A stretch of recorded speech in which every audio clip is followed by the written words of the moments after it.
my motherhood journey so far, how do I capture that in a nutshell?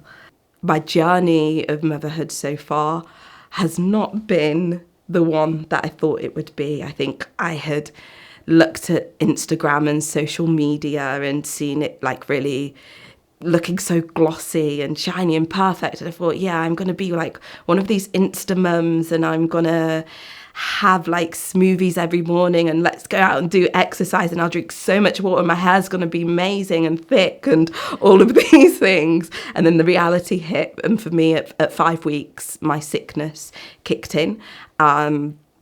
And at first, I think everybody was like, take ginger and do these kind of classic things that you get told about morning sickness.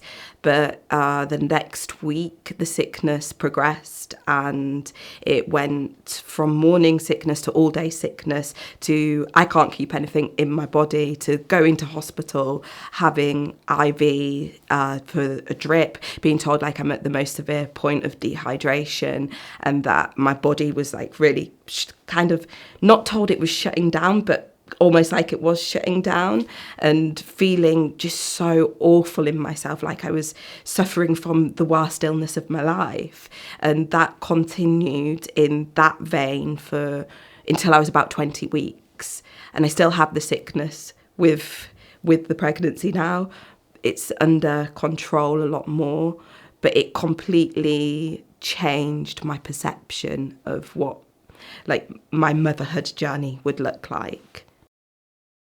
I would say to people I have hyperemesis and they would treat it as though it was morning sickness, and in some ways it would be quite belittling to the actual reality of it. To connect to the pregnancy was really, really challenging. There was this mask in front of it and that mask was the illness, and that really just blocked me entirely and I just felt like I was really ill. But the genuine feeling I had was that it felt like a parasite and it felt like it was draining everything from me, and I felt like at times that I couldn't cope and I felt like I might die from it.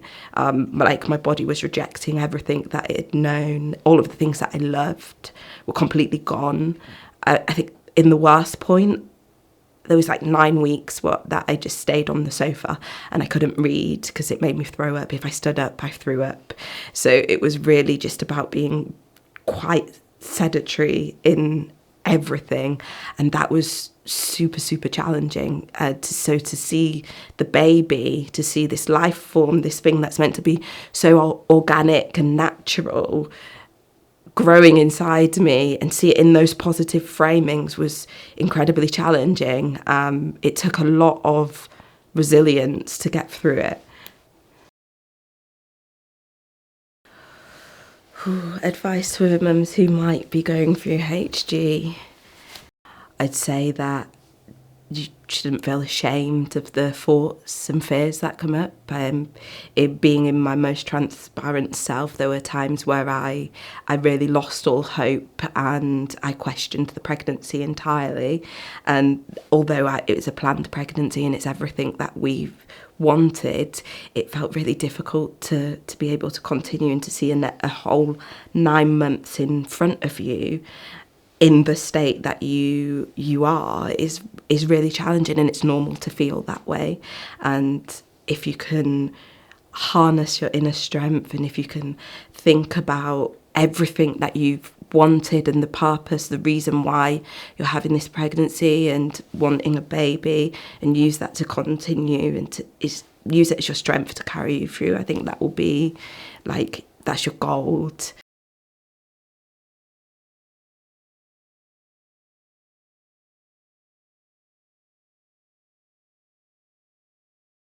My daughter really is the greatest of all gifts, and I couldn't imagine a world without her. And I don't ever want to imagine a world without her.